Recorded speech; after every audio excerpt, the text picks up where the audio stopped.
Oi, pessoal, boa tarde. Hoje nós estamos iniciando mais um dia de aula e vamos estudar um pouquinho sobre história e um pouquinho sobre inglês, certo? Em história, nós vamos ver a história do Brasil. Vamos começar a ver a história do Brasil. Nossa aula de hoje será dividida em 2 capítulos.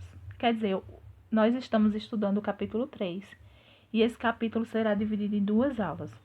Hoje nós vamos ver algumas revoltas e na próxima aula iremos ver as demais, certo? Então, a revolta no período colonial. O período colonial foi o descobrimento do Brasil. Então, vamos lá.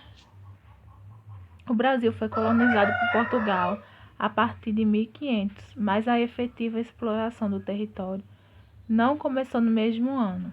O governo português procurava ter o controle de diversas colônias, sobretudo quando elas geravam riquezas, como a produção de açúcar, o comércio e a mineração.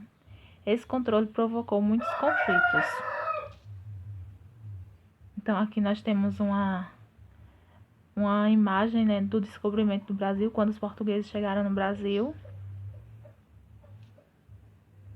Tensão na região de Minas. No início do século XVIII, a notícia da descoberta do ouro no interior do Brasil se espalhou rapidamente e muitas pessoas partiram para a região das Minas em busca de riquezas, o que fez com que a população da região crescesse rapidamente.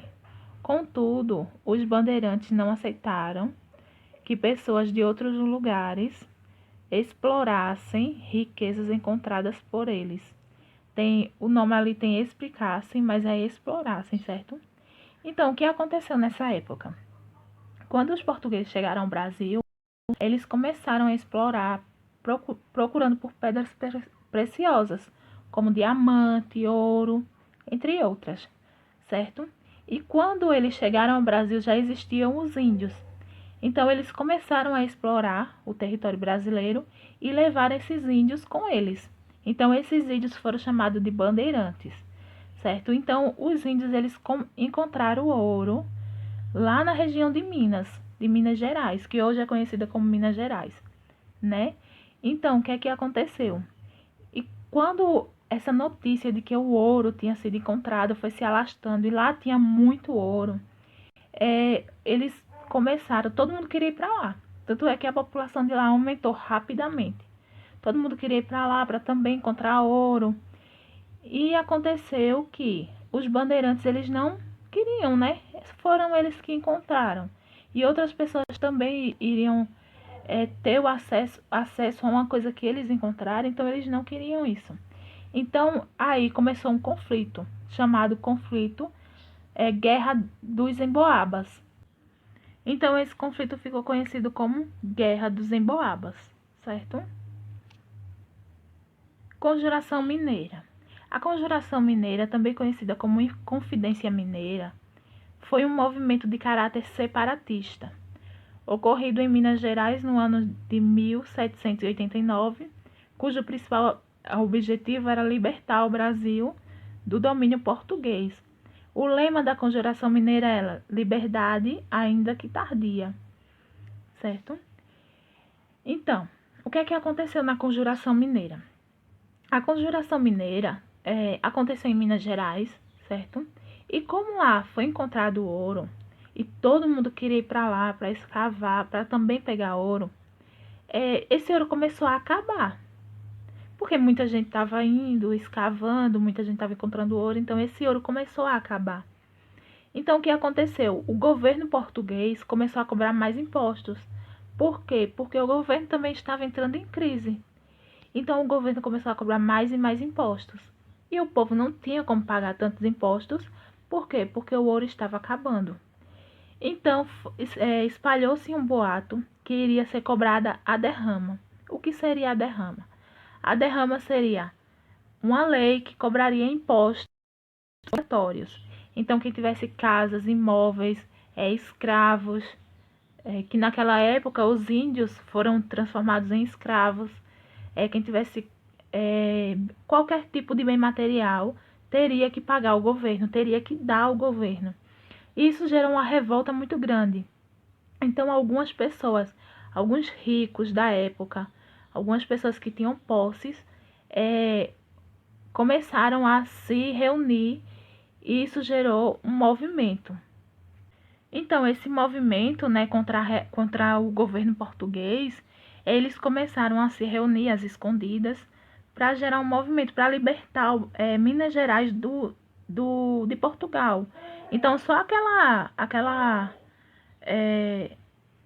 aquela parte de Minas Gerais que seria liberta de Portugal, certo? Então, eles começaram a se reunir, a tramar como fariam isso.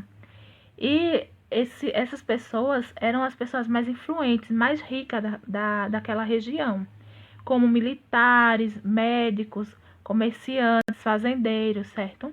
Então, o que aconteceu? Naquela época, né? Aí um dos integrantes traiu, né? Foi lá no governo português e disse o que estava acontecendo em troca de o governo não tomar suas posses. Então, daí o governo foi e prendeu os outros integrantes do grupo, né? E eles foram todos condenados à morte. Mas, como eram todos ricos, comerciantes, fazendeiros, militares, médicos, então o governo não podia matar tanta gente importante. Então, o que aconteceu? Eles libertaram, certo? No outro dia, eles libertaram. Só que também o governo não podia encontrar um grupo de revoltados contra o governo e libertar assim todo mundo sair ileso. Não podia acontecer isso. Então, um dos integrantes foi morto. Um dos integrantes não foi solto. Que foi esse integrante que não foi solto era conhecido como Joaquim José da Silva Xavier, o famoso Tiradentes, certo? Então, por conta da Inconfederação Mineira, da Conjuração Mineira, Tiradentes foi morto, ele foi enforcado em praça pública. E com o enforcamento, ele foi enforcado e esquartejado, certo? Cortaram todas as partes do corpo de Tiradentes. Então, com isso, esse foi um grande movimento, né, daquela época do Brasil colonial, que é a Conjuração Mineira. Então, gente, essa foi a Conjuração Mineira. Então, Tiradentes, ele morreu para libertar seu estado, né? Ele morreu como um herói. Naquela época, eles fizeram isso para o povo ver, né, que o governo não estava de brincadeira, que ninguém poderia enfrentar o governo e sairia ileso. Mas eles não imaginavam que Tiradentes iria sair como um grande herói. Então, até hoje, nós conhecemos Tiradentes, temos o feriado de Tiradentes. Em Minas Gerais tem praças, tem cidades homenageando Tiradentes, certo? Então, hoje nós vimos um pouquinho, né, das revoltas, algumas, não foram muitas. E próxima aula nós veremos outras, certo? Nós veremos outras revoltas que aconteceram na época do Brasil colonial. Então, agora vocês vão fazer uma atividadezinha, certo? Vão copiar no caderno e responder. Vocês têm o auxílio do vídeo para responder e o auxílio do livro, certo? Então, vocês podem olhar tanto pelo livro quanto pelo vídeo, ok? E na atividade, vocês têm atividade no livro, nas páginas 40, 42 e 43, e atividade no caderno, certo? A do caderno vocês vão copiar, vão responder e vão mandar foto para mim, tanto do caderno quanto do livro, certo? E daqui a pouco nós vamos ver, nós vamos ter nossa aula de inglês, certo? Então, tchau e até daqui a pouco.